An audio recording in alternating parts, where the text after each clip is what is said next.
Lembra que eu te falei ainda há pouco, antes do intervalo, que a gente ia comentar aqui sobre essa questão do endividamento, dessa inadimplência toda, né? Que segundo a Serasa, né, e a Confederação Nacional do Comércio de Bens, Serviços e Turismo indicou aí que nós temos 43,78% da população totalmente inadimplente, né? Ou seja, nós chegamos com um percentual quase batendo na casa de 80%, são 78,5% das famílias que estão endividadas, para a gente entender melhor esse contexto, não somente como é que as pessoas chegaram até aqui esse problemão, ou criaram esse problemão em suas vidas financeiras, mas sobretudo como se faz para sair de um momento que é bastante delicado. A gente está aqui com o Rafael Sena, que é consultor financeiro, veio pessoalmente aqui os estúdios da Jovem Pan News. Seja bem-vindo aqui à programação da emissora, ô Sena. É difícil lidar e difícil fazer planejamento, principalmente quando você tem, né, uma das principais vertentes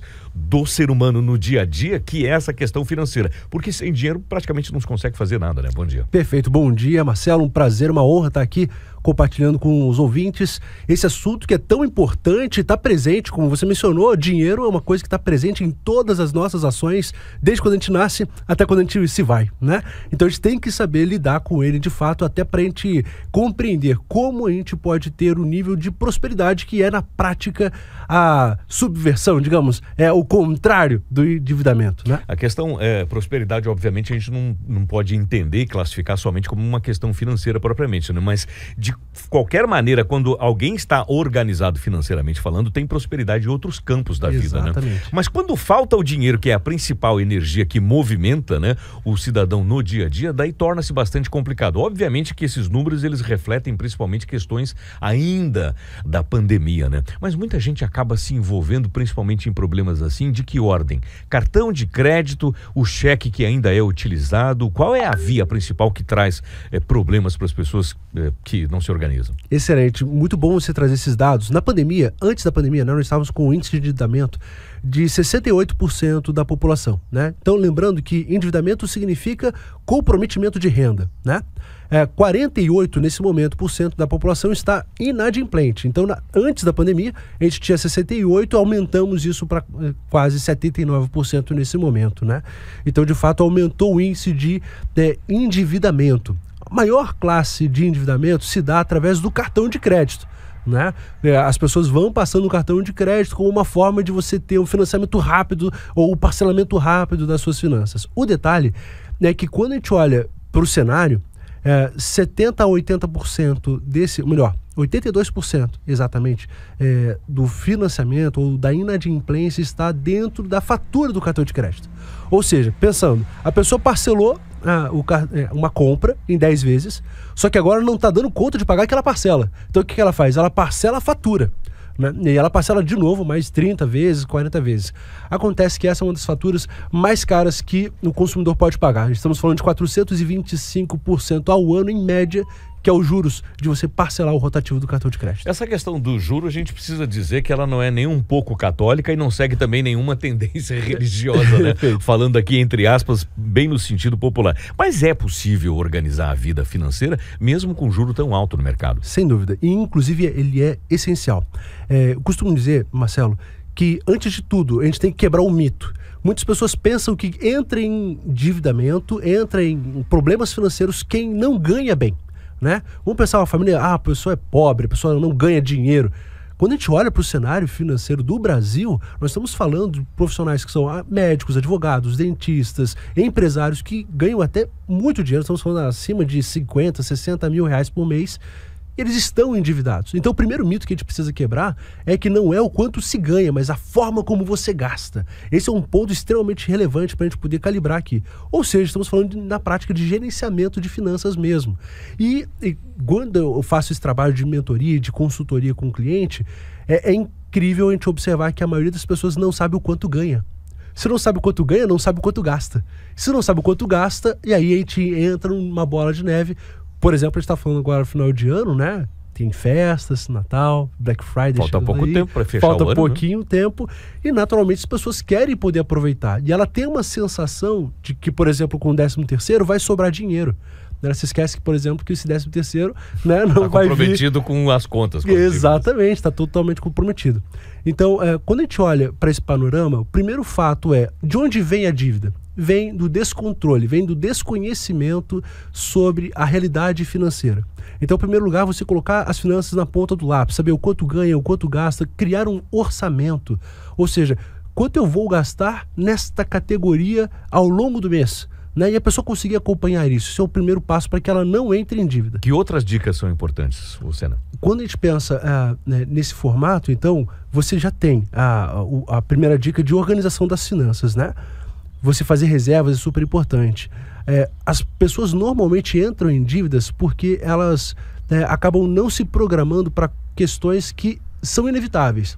Vamos dar um exemplo aqui. A pessoa tem um carro e ela vai necessariamente ter que fazer a troca do óleo, troca do pneu, né?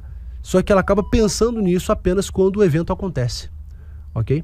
E isso é o exemplo mais corriqueiro, né? IPVA, por exemplo, tem pessoas que não vão conseguir pagar o IPVA à vista, eles vão parcelar o IPVA, perdem 10% de desconto. IPTU, a mesma coisa. Então você pode se programar ao longo do ano, tirar ali, por exemplo, se o meu IPTU é R$600 no ano, eu tiro R$50 por mês. Fica muito mais fácil. Vai fazendo caixinha, como se fala no popular. Você vai fazendo uma reserva, um caixinha, para que quando você chegue no evento de pagamento, você seja o credor e não aquele que vai ficar em dívida, né? Um endividado. Então você diz, olha, eu tenho crédito e eu negocio para poder fazer isso. Essa é a forma para você não entrar na dívida. Certo. E agora a questão é, e para quem está na dívida? Pois é, como é que sai agora? Como é que sai das dívidas? Primeiro, assim, detalhes que sejam assim básicos, porque uma coisa assim são as vontades e as necessidades, né? Ótimo. Esquece as vontades porque elas vêm e vão, né? Perfeito. Mas as necessidades permanecem e, se não resolvidas, se transformam em problemas maiores. Perfeito. E muito interessante que quando a gente pensa em endividamento, na prática, nós estamos falando de consumo. Naturalmente, vamos pensar o seguinte, tá? Uma pessoa que consome 10 mil por mês, ela tem um padrão, uma qualidade de vida melhor do que quem consome 5. Naturalmente, porque ela vai visitar lugares melhores, ela vai fazer uma gastronomia, ela vai fazer um lazer, que ela vai conseguir acessar experiências melhores.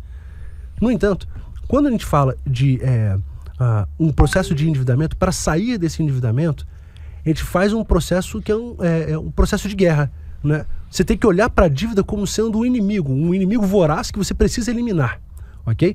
E quando você tem esse inimigo, você não pensa em agir com ele de forma amena.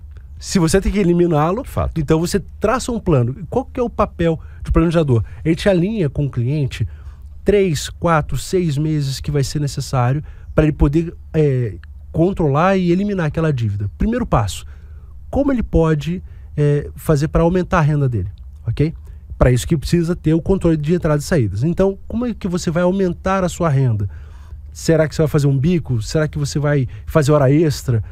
Itens da casa que você já não usa, que estão ali acumulando poeira e que você pode fazer alguma venda com aquilo, seja no brechó, alguma coisa assim, coisa bem prática mesmo, levantar capital, tá? Esse é o primeiro passo. Segundo passo, você reduzir custos. Necessariamente a pessoa que está endividada, olhando agora, poxa, vai ter Black Friday, vou aproveitar a promoção? É uma baita promoção às vezes. Só que talvez ela não esteja preparada naquele momento, ela não se preparou. Então a ideia é, bom, nessa Black eu não vou me preparar para a próxima. Então nesse momento ela retrai custos, estabelece aí um comportamento mais restrito por pouco tempo, porque senão ninguém aguenta, né? Você não vai ter uma recompensa, poxa, eu vou estar sempre restrito. Mas se faz isso por algum tempo, acumula recurso e capital e agora começa o plano de quitação de dívidas. Que na prática começa por 3 passos. Primeiro, levantamento das minhas dívidas. Então, parcela da dívida, juros da minha dívida. Eu vou entender também o valor total dela e o quanto que eu consigo financiar de outras alternativas. Por exemplo, você tem uma alternativa que você está pagando no cheque especial 2,5%. Consigo acessar outra linha de crédito com juros menor? E aí você consegue, às vezes, consolidar as dívidas e abater para um fluxo menor. O tempo é curto, mas daqui a pouco já está 2024. Se fizer bem organizadinho, dá certo. A gente conversou aqui com o Rafael Sena, consultor financeiro, que veio pessoalmente aqui à nossa audiência trazer essas informações e essas dicas. Boa sorte para todo mundo. E a questão é, paga o que pode pagar, organiza aquilo que precisa organizar e vida que segue. Obrigado, perfeito, Sena, pela entrevista. Bem-vindo sempre. Muito obrigado. Quem quiser seguir, tá ali o _Rafael Sena no Instagram. A gente está trazendo algumas novidades nesse sentido também. Boa, tô indo para lá agora. agora já para seguir imediatamente. 10 horas e 51 minutos.